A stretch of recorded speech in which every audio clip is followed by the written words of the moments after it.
तर आज इथे मला दळण आणायचं होतं, त्यामुळे सकाळी छान ऊन आलेलं म्हणून मग गहू वाळत घातलेले. त्यानंतर इथे भांडे पण घासायचे आहे.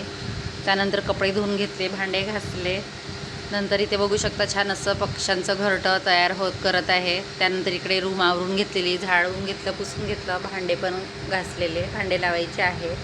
मग नंतर सकाळी नाश्त्याला काय करायचं म्हटलं तर मग इथे मी शेवळ्या उकडून घेतलेल्या आहे. कारण काल आम्ही मार्केटमध्ये गेलो, आंबे आणलेले. म्हटलं चला आमरस आणि शेवळ्या करूया. शेवळ्या केल्या आणि सोबतच एका आंब्याचा रस केला. मस्त असा घट्ट रस झालेला आहे. हापूस आंब्याचा रस आहे. छान आंबे आहेत आणि शेवळ्यासोबत हा आमरस आमच्याकडे उन्हाळ्यामध्ये सहसा घेतला जातो. तर अशा पद्धतीने हा सकाळचा नाश्ता होता. त्यानंतर दुपारच्या जेवणामध्ये मी केलेलं होतं गवारीच्या शेंगाची भाजी मसाल्याची आणि चपाती आणि भात. तर असा आजचा छोटासा ब्लॉग होता. Bye bye.